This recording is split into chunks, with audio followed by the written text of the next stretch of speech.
Oke, selamat siang untuk teman-teman semuanya. Hari ini kita akan membahas soal pengenalan umum dan problem solving yang sudah kalian kerjakan pada tryout beberapa saat yang lalu. Nah, untuk yang pertama kita akan membahas soal nomor satu. Nomor satu di sini ada bacaan pertama. Nah, bacaan pertama ini untuk menggunakan soal nomor 1 sampai dengan 3. Pertanyaan nomor 1 yaitu setiap orang memiliki risiko serangan jantung. Kesehatan jantung berkaitan dengan tekanan darah, kolesterol baik atau HDL, kelenturan pembuluh darah arteri, dan faktor lainnya. Namun tidak banyak cara di luar obat yang dapat meningkatkan kadar HDL. Apa yang dapat kamu sarankan agar mengurangi risiko serangan jantung? Pilihan pertama, berolahraga ringan dan teratur. Kemudian pilihan kedua, olahraga jalan kaki sehat secara rutin. Pilihan ketiga, mengonsumsi asupan makan yang dibutuhkan oleh jantung. Keempat, mencukupi asupan oksigen pada otot jantung. Dan terakhir, pilihan E, olahraga jalan cepat secara teratur. Jika kita melihat dari konteks bacaan, di sini ada informasi yang berkaitan dengan pertanyaan nomor 31 mengenai saran agar mengurangi risiko serangan jantung. Nah, di sini terdapat jawabannya di bagian paragraf nomor 1 ya, paragraf pertama. Nah, di sini di kalimat ketiga disebutkan berjalan kaki tergopoh-gopoh memperderas aliran darah ke dalam koroner jantung. Nah, berarti yang menjadi perhatian kita ada di bagian kalimat ketiga. Kalimat ketiga, paragraf pertama. Nah, di sini yang perlu kita garis bawahi yaitu kata tergopoh-gopoh. Berjalan kaki tergopoh-gopoh di sini bisa kita lihat di KBBI. Di dalam KBBI, berjalan tergopoh-gopoh di sini memiliki makna tergesa-gesa atau terburu-buru. Sedangkan di dalam dunia olahraga, tergopoh-gopoh di sini berkaitan dengan jalan cepat.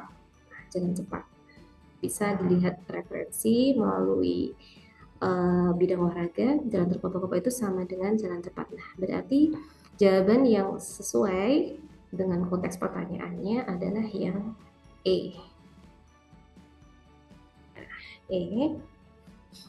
Kemudian letak kesalahan jawaban A, B, C, D itu juga harus kita pastikan terlebih dahulu untuk meyakinkan bahwa jawaban kita pilih E ini memang tepat sesuai dengan konteks teksnya. Yang A, berolahraga ringan dan teratur. Nah, di sini konteks yang salah di dalam pilihan A itu adalah kata berolahraga ringan dan teratur. Ringan dan teratur ini konteks yang salah. Sedangkan kita sudah melihat di KBBI, nanti bisa kalian akses langsung melalui KBBI, tergesa-gesa dan terburu itu tidak berkaitan dengan ringan dan teratur. Justru malah berlawanan dengan kata-kata ringan ya. Karena di sini ada tergesa-gesa dan terburu-buru. Kemudian yang D, olahraga jalan kaki secara rutin. Nah, jalan kaki di sini ini tidak menyebutkan jalan kaki di sini kondisinya seperti apa, apakah jalannya santai atau tergopoh-gopoh terburu-buru tadi yang sesuai dengan konteks kalimatnya dalam teks, sehingga ini bukan jawabannya yang B. Kemudian yang C, ini tidak ada, karena yang C dan D ini bukan menjadi salah satu alternatif atau yang dijelaskan di dalam paragraf ketiga yang berkaitan dengan ini. Tidak banyak cara di luar obat yang dapat meningkatkan kadar HDL. Nah, ini tidak berkaitan. Kemudian dengan didukung dengan paragraf pertama tadi ya, yang sudah saya blok warna kuning. Oke, kemudian kita akan lanjut ke pertanyaan berikutnya.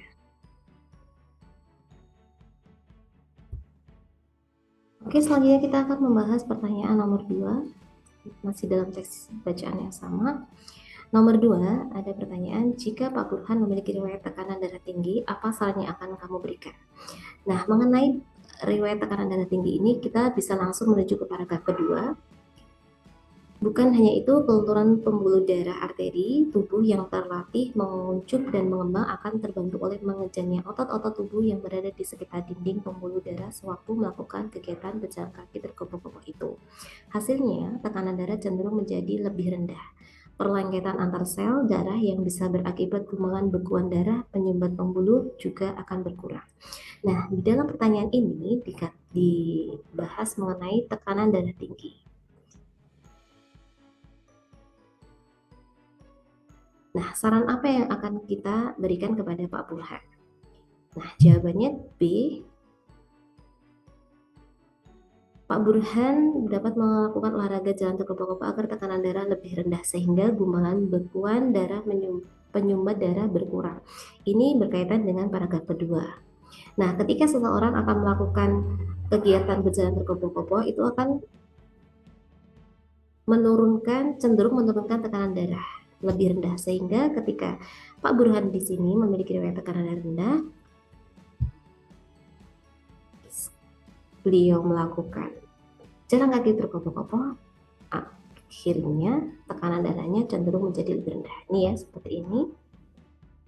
Jadi kaitannya dengan kalimat ini.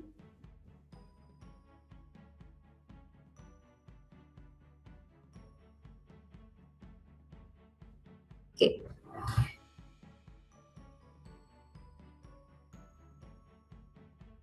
Ketika ada seseorang mengeluh penyakit kolesterol kepada kamu, orang tersebut takut berisiko terkena serangan jantung. Jalan keluar apakah yang akan kamu sarankan?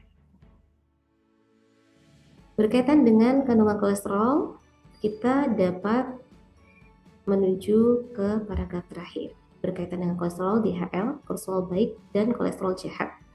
Nah, untuk jawaban pertanyaan nomor 3 ini, kita fokus ke paragraf ketiga.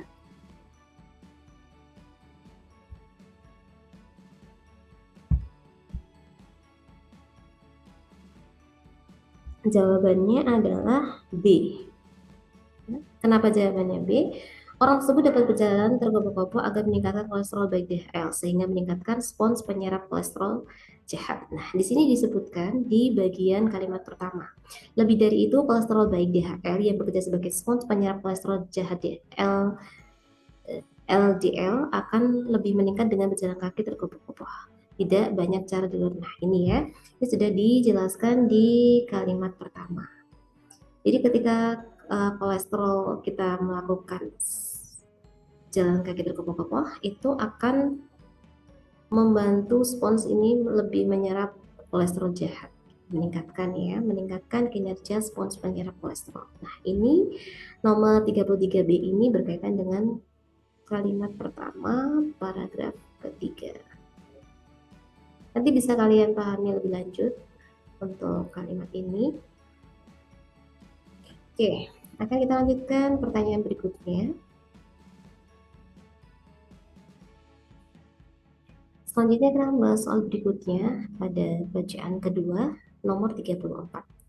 Di sini terdapat pertanyaan, kamu ditunjuk oleh instansi terkait menjadi bagian tim penyelidik di Indonesia mengenai kepunahan macan Sumatera.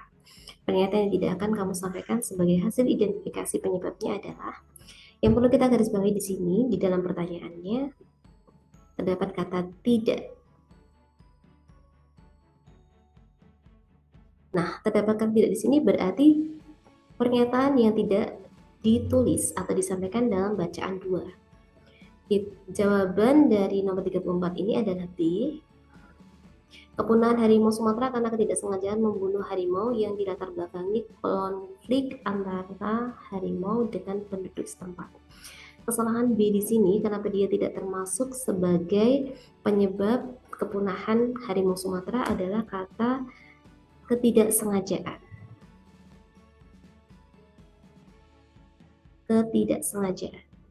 Ketidaksengajaan di sini berlawanan dengan kalimat yang ada di dalam teks. Kita lihat di sini terdapat di dalam kalimat beberapa konflik antara harimau dan manusia serta perburuan dan perdagangan ilegal tetap menjadi ancaman utama bagi harimau Sumatera. Sebuah studi komprehensif mengungkapkan bahwa antara tahun 2001 dan 2016 130 harimau dibunuh karena konflik. kata dibunuh di dalam kalimat yang baru saja saya bacakan, di dalam kalimat kedua di sini dikatakan dibunuh. Dibunuh di sini berarti memiliki makna adanya unsur kesengajaan. Nah, ini berlawanan dengan pilihan B ya, ketidaksengajaan, sehingga pilihan jawabannya adalah B. Kemudian untuk pilihan jawaban lainnya A, C, D, dan E semua sudah ada di dalam teksnya. Seperti A, kepunahan harimau Sumatera ditujukan oleh studi komprehensif itu terletak di bagian kalimat kedua. Ini yang saya beri tanda ini kalimat kedua ada di sini. Ini hasil studi komprehensif ada ya. Berarti termasuk latar belakang kepunahan macan Sumatera atau harimau Sumatera. Kemudian yang C, kepunahan harimau Sumatera disebabkan adanya hasil penyitaan harimau mengalami kenaikan 7 kali lipat. Ini ada di dalam kalimat ke 1, 2, 3, 4, kelima. Pada saat yang sama penyitaan harimau tahun 2012 dan 2016 Indonesia meningkat 7 kali lipat. Nah, ini menjadi salah satunya. Kemudian yang D, kepunahan harimau Sumatera ditujukan melalui kinerja pemerintah Indonesia dan mitra konservasi. Ini ditujukan di dalam kalimat terakhir. Ini kalimat terakhir bisa kalian cermati. Kemudian pilihan jawaban E, kepunahan harimau Sumatera ditunjukkan dengan peristiwa dampak perburuan, hilangnya habitat, dan konflik manusia harimau. Ini ada di dalam teks bacaan 2. Nanti bisa kalian pastikan kembali. Oke, kemudian kita akan lanjut ke pertanyaan berikutnya. Pertanyaan 35. 35 di sini ada pertanyaan, ketika kamu menyelidiki kasus kepunahan harimau Sumatera, apa yang kamu ketahui tentang latar belakang Indonesia menjadi pemasok bagian tubuh harimau terbesar ketiga di dunia? Jawaban pada nomor 35 ini adalah D. Terjadi penyitaan harimau antara tahun 2012 dan 2016 di Indonesia meningkat 7 kali lipat. Nah, jawabannya ada di dalam kalimat ini ya.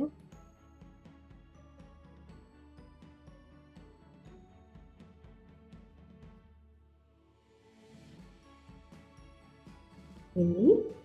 Kemudian didukung dengan kalimat sebelumnya juga. Untuk tahunnya 2012 dan 2016 ini berkaitan dengan jumlahnya. Jumlah pada tahun 2012 dan 2016 di sini sebesar 130 harimau. Kemudian di sini dikatakan 7 kali lipat. Berarti jika kita hitung 130 dikali 7 kali lipatnya, berarti dikalikan 7. Nah, oke, jadi jawabannya sudah sesuai dengan bacaan D. Selanjutnya kita akan membahas pertanyaan berikutnya, nomor 36 pada bacaan 3. Berdasarkan bacaan di atas, ketika Ibnu sedang menyelesaikan tugasnya, semakin bersemangat dan terjaga setelah minum secangkir kopi. Penjelasan apa yang akan kamu sampaikan kepada Ibnu mengenai kopi yang Ibnu minum? Untuk jawaban pertanyaan nomor 6 ini adalah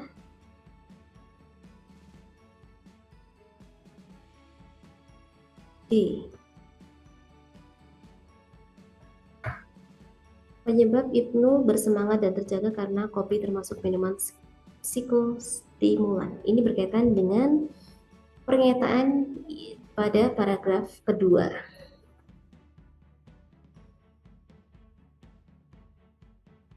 Kalimat terakhir, paragraf kedua, ini yang akan menjelaskan kenapa ketika Ibnu meminum kopi dan apa reaksinya. Oke. Kita lanjutkan pertanyaan berikutnya. 37. Seorang temanmu, Haikal, seorang penggemar kopi, bahkan dalam satu hari dapat meminum kopi lebih dari 2 kali. Hal itu juga disebabkan profesi Haikal membutuhkan tenaga dan ide dalam menyelesaikan pekerjaannya. Saran apa yang akan kamu berikan? Untuk jawaban pertanyaan nomor 37 ini adalah D. Mengapa D? Kita bisa melihat D. Haikal dapat mengurangi minum kopi karena memiliki zat yang dapat membahayakan kesehatan. Nah, di dalam jawaban D itu dapat kita lihat melalui paragraf kedua.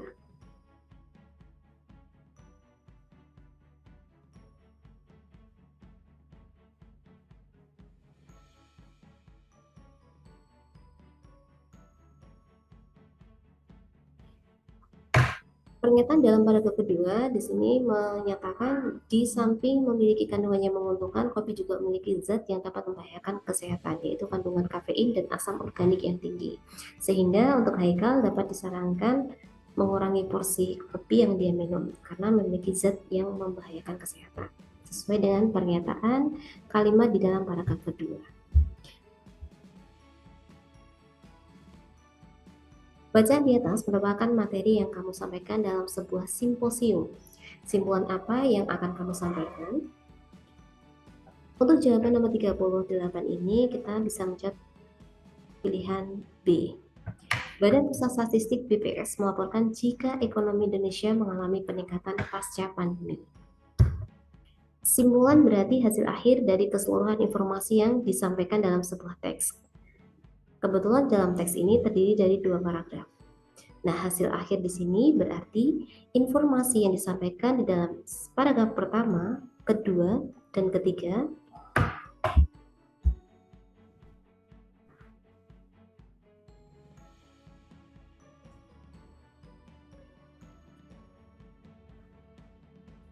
yang selanjutnya, nomor 38, bacaan di atas merupakan materi yang kamu sampaikan dalam sebuah simposium. Simpulan apa yang akan kamu sampaikan? Untuk jawaban pertanyaan nomor 38, jawaban yang tepat adalah B.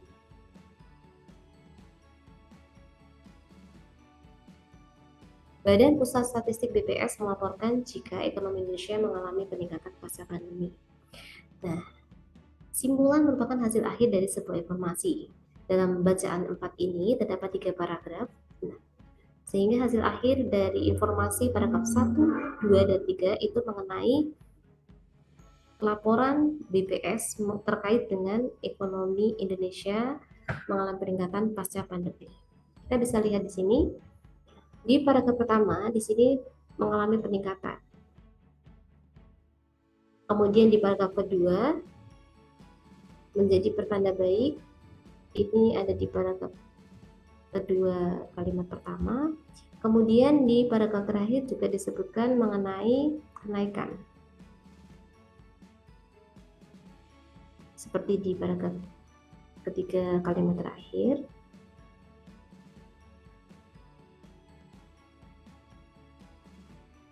Masih menggunakan teks yang sama, kamu sedang berdiskusi mengenai perkembangan ekonomi Indonesia pasca pandemi. Berdasarkan informasi teks di atas, ide apa yang akan kamu sampaikan untuk meningkatkan pertumbuhan ekonomi? Untuk jawaban pertanyaan nomor 39 adalah C. Mendukung dan mendorong peningkatan kinerja ekspor, konsumsi rumah tangga, investasi, dan konsumsi pemerintah. Jadi yang akan dinaikkan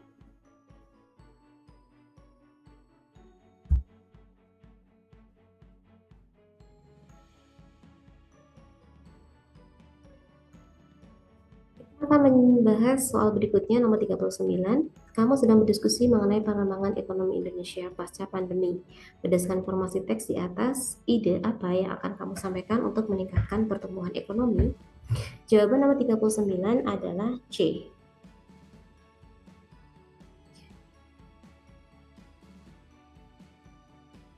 Mendukung dan mendorong peningkatan kinerja ekspor, konsumsi rumah tangga, investasi, dan konsumsi pemerintah.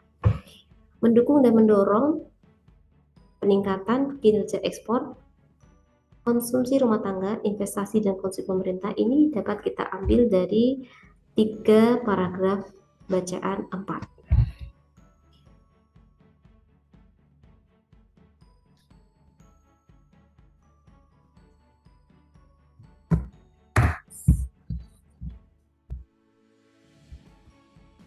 Selanjutnya kita akan membahas pertanyaan nomor 39. Kamu sedang berdiskusi mengenai perkembangan ekonomi Indonesia pasca pandemi. Berdasarkan informasi teks di atas, ide apa yang akan kamu sampaikan untuk meningkatkan pertumbuhan ekonomi? Jawaban pertanyaan nomor 39 ini adalah C.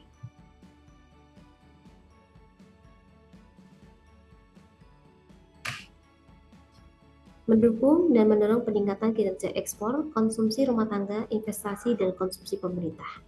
Pernyataan pada pilihan jawaban C ini bisa kita temukan di dalam paragraf pertama.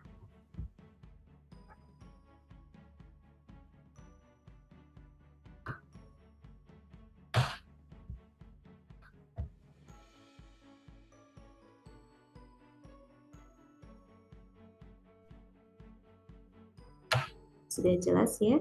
Sudah bisa diperhatikan? Setelah kamu memahami bacaan di atas, apa yang akan kamu sampaikan kepada kelompok diskusi penyebab terjadinya efek rumah kaca? Jawaban nomor 40 adalah D. Meningkatnya konsentrasi gas karbon dioksida, CO2, dan gas-gas lainnya di atmosfer. Pertanyaan nomor 40 ini jawaban dapat kalian lihat di bagian paragraf pertama.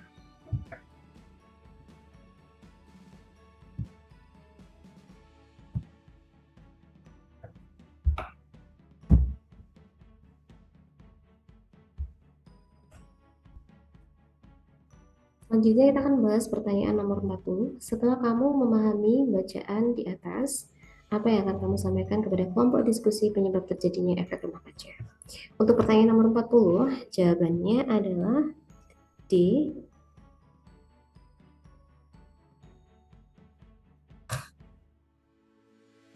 Untuk jawaban pertanyaan nomor 40D, meningkatnya konsentrasi gas karbon dioksida, CO2, dan gas-gas lainnya di atmosfer dapat kalian temukan di bagian paragraf pertama, kalimat pertama.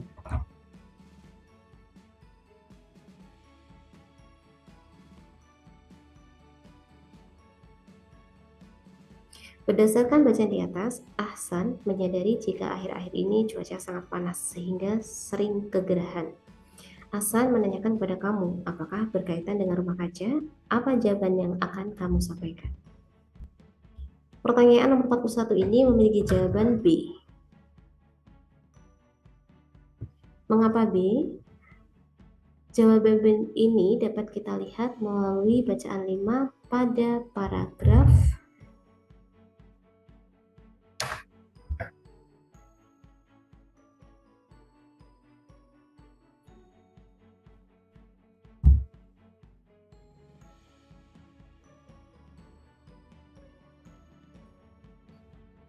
berikutnya. Kita akan membahas soal pertanyaan nomor 41. Berdasarkan bacaan di atas, Ahsan menyadari jika akhir-akhir ini cuaca sangat panas sehingga sering gerah. Ahsan menanyakan kepada kamu, apakah berkaitan dengan rumah kaca? Apa jawaban yang akan kamu sampaikan? Jawaban pertanyaan nomor 41 adalah B.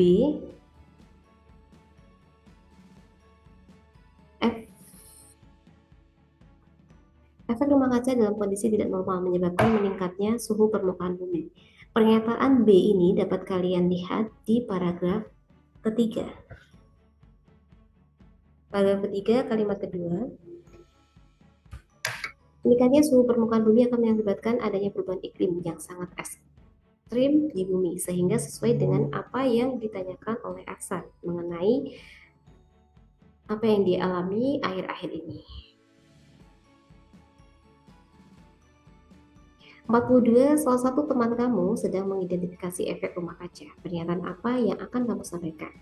Berkaitan dengan pertanyaan nomor 42 di sini berarti sama dengan pernyataan yang ada di dalam bacaan 5. Atau pertanyaan yang sesuai dengan bacaan 5. Untuk jawabannya adalah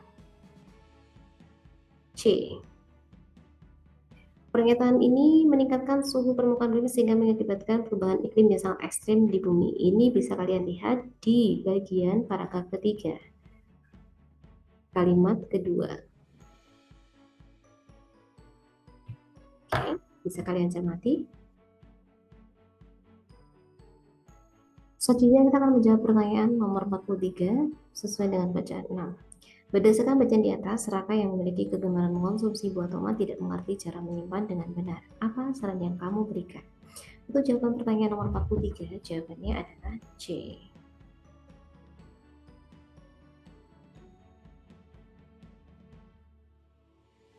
Jika tomat terlalu matang, bila tomat sudah empuk dan sangat matang, maka lebih baik disimpan di lemari es. Jawaban ini ada di dalam paragraf ketiga.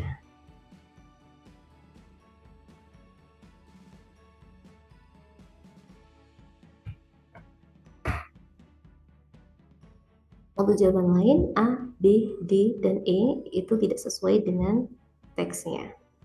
Contohnya, bagian A, jika tomat berukuran kecil, nah di dalam teks ini tidak disebutkan ukuran tomat, kecil, sedang, atau besar, tetapi berkaitan dengan tomat yang belum masak atau berwarna hijau, atau tomat yang sudah matang.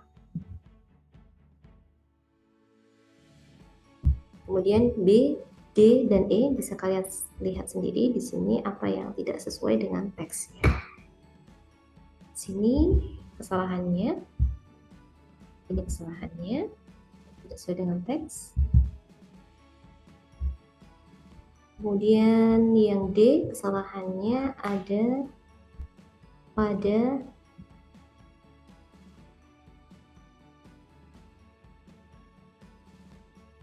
box plastik. Sebentar, kita lihat sini.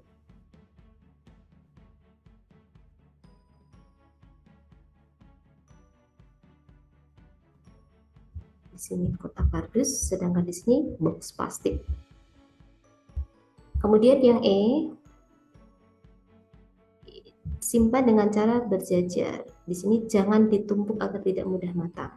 Sedangkan di sini berlawanan dengan pernyataan di dalam teksnya.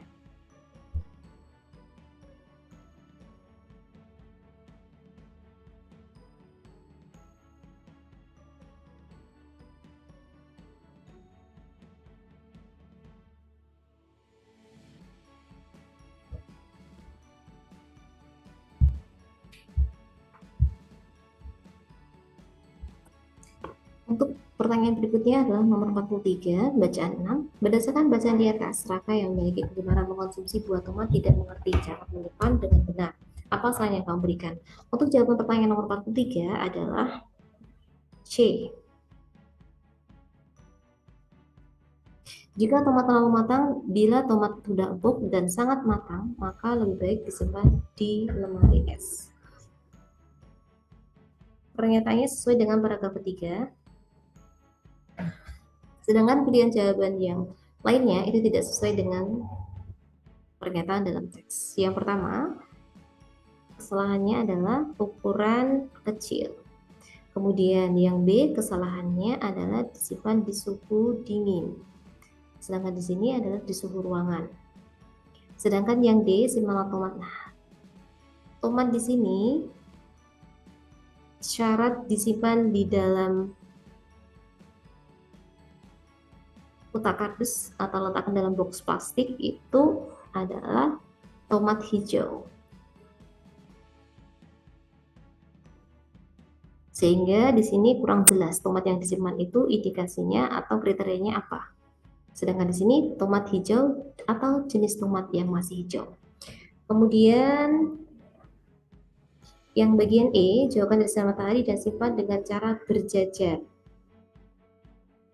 Jangan ditumpuk agar tidak mudah matang.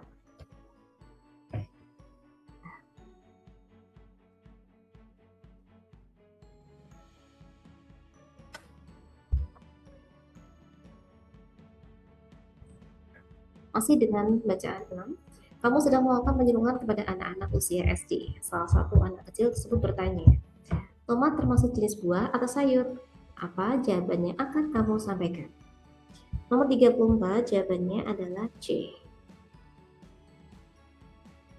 Tomat termasuk buah karena strukturnya mempunyai daging dan biji yang aman apabila tertelan. Di sini sesuai dengan pernyataan yang ditujukan di dalam paragraf pertama.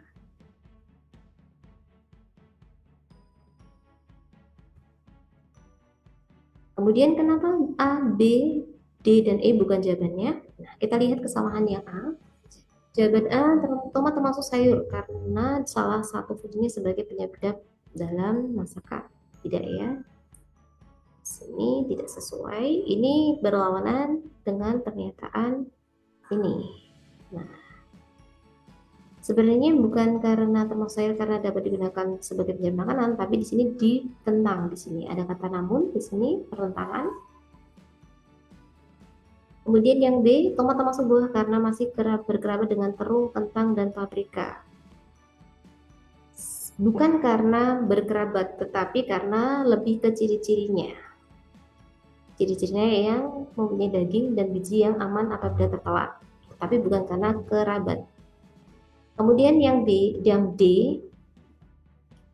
bukan karena memiliki warna menarik. Sedangkan E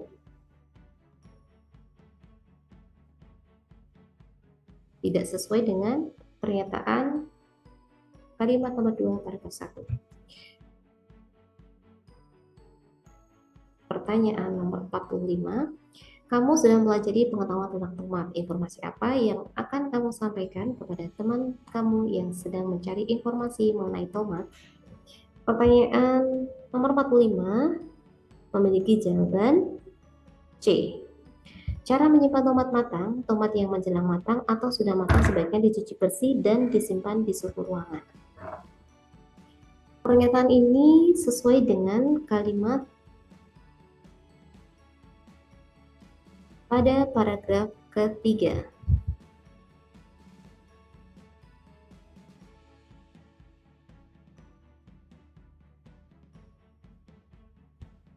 Kita lihat kenapa A, B, D, dan E bukan jawabannya. Pertama, A, tomat sebagai sayuran. Kesalahannya adalah sebagai sayuran. Sedangkan tomat bukan sayur tetapi buah. Kemudian yang B, cara menyimpan jenis tomat yang berwarna hijau adalah simpan di dalam kotak sehingga warnanya memerah dan matang. Ini berwarna hijau atau jenis tomat hijau. Bukan hanya berwarna hijau tetapi jenis yang masih hijau. Kemudian yang dijauhkan dari sinar matahari dan simpan dengan cara berjajar. Jangan ditumbuk agar tahan lama dan tidak mudah busuk.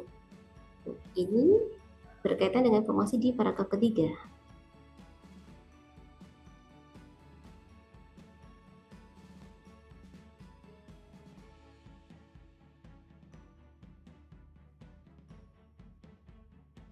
Tidak mudah matang, sedangkan di sini tahan lama. Tidak mudah membusuk. Kemudian pilihan jawaban terakhir, sayur tomat mudah teroksidasi. Nah, ini kesalahannya adalah sayur tomat, sedangkan yang tepat adalah buah tomat. Begitulah teman-teman untuk pembahasan soal PPU, penalaran, dan problem solving kali ini. Semoga kalian semua dapat memahaminya. Dari saya cukup sekian.